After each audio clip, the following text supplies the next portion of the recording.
haalli buqqaatii kun erga saamuu jalqabe amma waggaa lama ga'eera amma erga waa'een uummata naannoo Somaalii irraa fi bakkoota adda addaa irraa buqqaan kanaaf jedhamee gargaarsa lammiif jedhamee erga walitti qabamuu jalqabe erga waan sun saamuu jalqabe erga mootummaan OPDO kun tiim lammaa jedhanii ka'anii kaase erga mootummaan EPRDF kun maqaa jijjiiramaa fi haaromsaatiin Dr. Abiyyiin achi bakka sanatti filatee kaase ummati keenya buqqaatuma jira maallaqis maqaa ummata kanaati walitti qabamama jira fakkeenyaaf wanti gara naannoo Somaalii irraa yookaan yeroo san ummati keenya waggaa dheeraa durayyuu qeesaarraa akkasitti qabeenya waggaa hedduu horate kana miti guyyaa tokkoof rakkina akkasii argee hin beeku ture garuu gaafa mootummaan naannoo Oromiyaa kun maqaa tiim lammaatiin as ba'ee waan onnee uummataa keessa jiru haasawuu jalqaberraa kaasee ummati abdii irratti godhachuu jalqabu irraati warri immoo kaayyoo isaanii ganama kaayyoo qabsoo isaanii ganamaa kan hin daganne warri naannoo Somaalee sun namni lafti keenya asii ka'ee gaa waashin ga'uutti asii ka'ee amma Adaamaa ga'uutti asii ka'ee amma isa ga'uutti jedhee warri duraanuu akeeka lafaa qabu gaafa sana uummata naannoo daangaarra jiru buqqaasanii lafa sana qabachuudha jechuudha kaayyoon isaanii. Sanatti guutuutti itti milkaa'anii jechuudha amma uummata naannoo daangaarraa buqqaasanii fi naannoo Jigjigaa fi bakka adda addaarraa buqqaasan kana lafa isaaniirraa fudhatan. Wanti guddaan qabeenya isaan waggaa 27 horatan sana osoo hin taane lafa taakkuu tokko lafa sana wanti murteessaa lafa sana irratti deebitee horachuu ni dandeessi lafa hin qabdu taanaan lafa dhaabattee waa jettu hin qabdu. Isaan kaayyoon isaanii lafa babal'ifachuu waan ta'eef abbaan fedhe waan fedhaa ta'u lafa sanarraa nama kaafataniiru sanaa booda maaltu dhufuu danda'a tokko. Isaan kaayyoo isaanii galmaan ga'anii mootummaan ODP yookiin immoo warri yeroo sana tiim lammaatiin socho'aa turan akka uummati kun ba'eellee qabsaa'ee wareegama kaffalee lafa isaa irratti deebi'uu fi akkas hin taane mootummaa jijjiiramatti deemaa jirra qabsoo galmaan geenya akeeka gootota kaleessaa galmaan geenya jedhanii afaanii waan haasa'anii fi uummati kun dhuguma kaayyoo sanatu galmaan ga'a uummata keenya qabannee guutuu naannoo Jigjigaa fudhachuu dandeenya kan jedhu amantaa akkasiitu illee jira ture yeroo sana keessa. Bakka mana dura qabanne osoo hin taane guutummaa achi qabannee lafa Oromiyaa duraanii sanatti deebinee jiraanna kan jedhu amantaa akkasiitu ture jechuudha. Isaan kun aangoo sanarraa kaana yoo uummati kun ka'ee fincilee aangoo sanarraa kaanaa jedhaniiti kan isaan yeroo achitti ittisaa turan.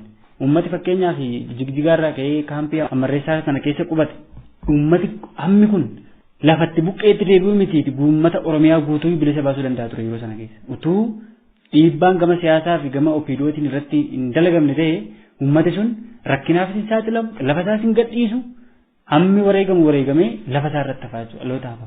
Har'a garuu utuu waan fedhe dhufe uummati kun bakka irraa ka'e sanatti deebi'uu hin danda'u. Lafi sun qabameera qeensuu gadhiisaniiru kana booda maaltu ta'a abdii kutannaa dhufa waan nyaatee bulu barbaadutti ka'e jechuudha namni keenya.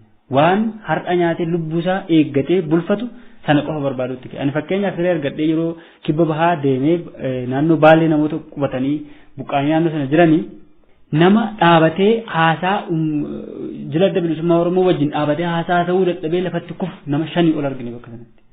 Sababii beelaatiin daqiiqaa 5 dhaabatee haasa'uu dadhabee jechuudha. Sababii beelaatiin daa'imman lafarratti namooti gurguddoon lafaan maramanii yeroo isaan lafatti kufan yeroo namni bishaan hin jirre kana yeroo namni qilleensatti afarsu sana dhaabannee argaa ture. Sun maarraa ka'e uummati keenya lafa isaarraa ka'e qabeenya isaa dhabee jireenya isaa dhabee waan nyaatee gad buufatullee dhabee jireenya gadadoo akkasitti galee jechuudha. Amma uummati kun maal jechaa jira? Lafa keenyatti nu deebisaa bakka irraa kaanitti nu deebisaa jechaa jira uummati. Jireenya keenya dhabne jireenya keenyatti deebina jedha. Lafti isaan irraa kaan sun qabameera. Lafa sanatti deebi'aa jechuu fi mootummaa naannoo sanaa mootummaa naannoo Somaalee fi uummata Somaaleetu mootummaa naannoo Oromiyaa akkasumallee mootummaa Itoophiyaa kanatti ka'a.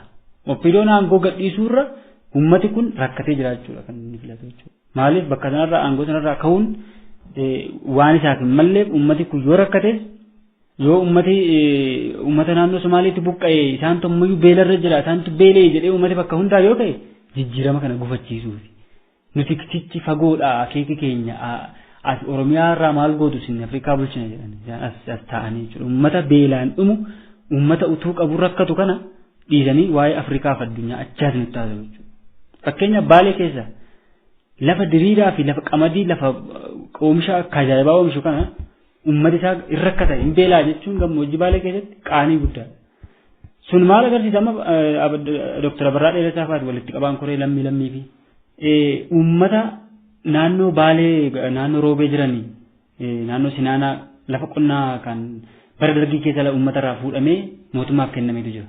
Uummati gaafa qabsoo taasisaa ture yeroo fincilaa taasisaa ture kana keessa mootummaa wayyaanee kana warra bakka sana qabatee jiru irraa dhiibee lafa sana harka keessa galfatee dargaggeessi qeerroon. Gaafa qeerroon lafa sana qabatee lafa kana uummata keenyaaf qote bulaa keenyaaf seenaa isaan irraa kaan sana qorannee itti deebisna jedhee yeroo isaan sochiitti jiran Dr. Abarraa Dheeressaa faatu dirqama fudhatee uummata yookiin qeerroo sana tasgabbeessuuf dirqama fudhatee asii deeme. Yeroo sana nuti illee sagantaa keenyatti gabaasaa turre jechuudha. Asii deemanii amma mootummaan kan keenya eenyuun gaafattu lafa yoo mootummaa lafa kana qochisiifate yoo teessoo akkuma Oromoo jira. Kan dhufee isinitti deebina jettanis Oromoodha. Eenyu fuuldura dhaabdu. Kaleessa yoo bara dargii jiraataa turtanii bara wayyaanee bara Tigiree jiraataa turtanii amma mootummaan Oromoo dhufee bakka erga qabate maal gootu waan akkasii kun gadaantummaadha jedhanii qabsoo ofii tuffachuudha kun jedhanii yeroo sana dargaggeessa akkasitti murjaajessanii lafa uummati wareegamatti kaffalee dargaggeessi wareegamatti kaffalee harka wayyaaneetii baase deebisanii mootummaatti kennan jechuudha. Lafa amma ati suuraan agartu viidiyoon agartu lafa qamadii fi lafa oomisha akkasii kana mootummaatu itti fayyadama. Uummati keenya kaanillee hafe jechuudha namni qote bulaan bakka sanarraa buqqa'ee waardiyyaa waan sanaa ta'ellee hojjechuu hin danda'u. Saba biraatu keessa fayyadama. Saba biraatu hojjetti keessa jiru hunda hojjeta. Oromoo taatee mooraa sana keessa hin seentu. Mooraa qonnaa sana keessa. Har'allee jechuudha kaleessa sarras. Uummati keenya kanaan sossobamu. Wanti xiqqaa akkasiitiin sossobamu. Eenyuun gaafattaatiin jedhu amma achi deebi'anii fakkeenya salphaa tokko. Waa'ee afaan Oromoo fi waa'ee gaaffii Finfinnee irratti yeroo adda addaatti kan opiidiyoon gaaffii uummataa deebisna jedhanii yeroo uummati bakka adda addaatti gaaffii isaan gaafatu. Kaleessa qabsoodhaa iyyuuti mootummaa darbe gaafachaa turtanii har'a mootummaan nuyi eenyuun gaafattu jedhu.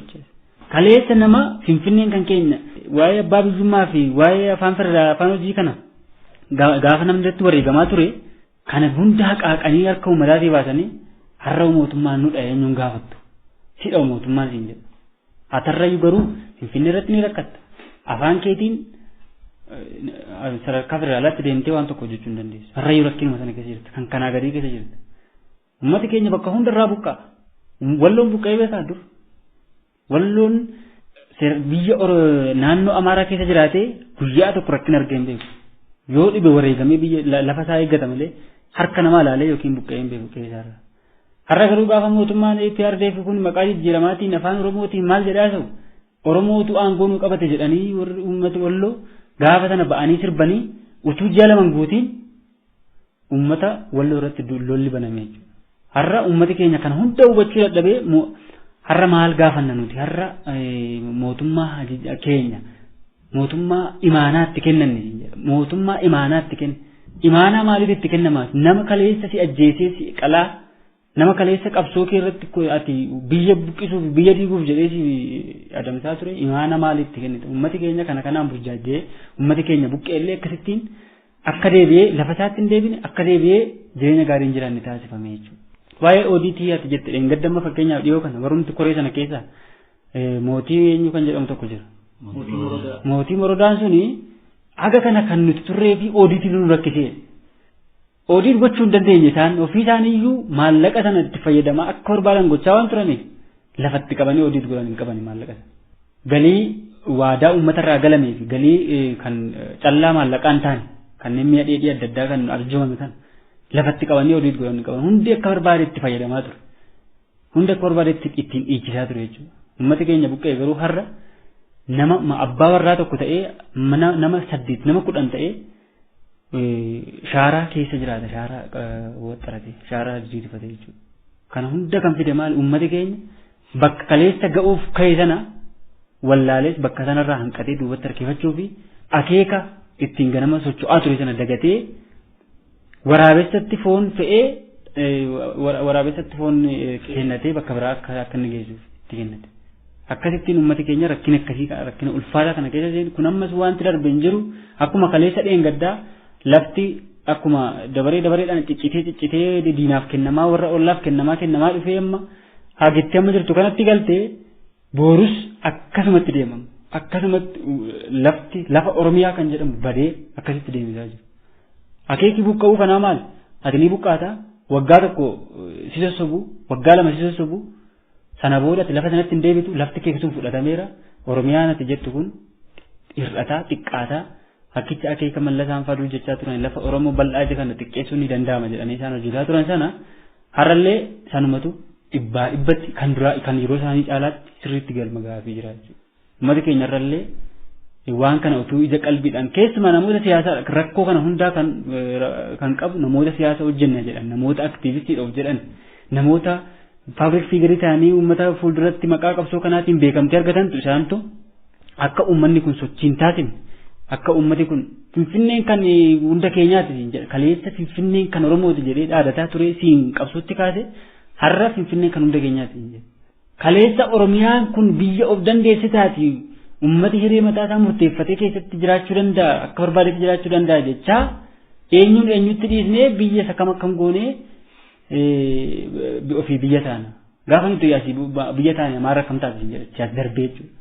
Kanaaf ummati keenya haga ta'e kanarraa bayyaanatee qabsoo isaatti fufee waan barbaadu sana argachuun dirqama jedhee yaada. Haalli buqqaatii kun erga saamuu jalqabe amma waggaa lama ga'eera amma erga waa'een uummata naannoo Somaalii irraa fi bakkoota adda addaa irraa buqqaan kanaaf jedhamee gargaarsa lammiif jedhamee erga walitti qabamuu jalqabe erga waan sun saamuu jalqabe erga mootummaan OPDO kun tiim lammaa jedhanii ka'anii kaase erga mootummaan EPRDF kun maqaa jijjiiramaa fi haaromsaatiin Dr. Abiyyiin achi bakka sanatti filatee kaasee ummati keenya buqqaatuma jira maallaqis maqaa ummata kanaatiin walitti qabamaa jira fakkeenyaaf wanti gara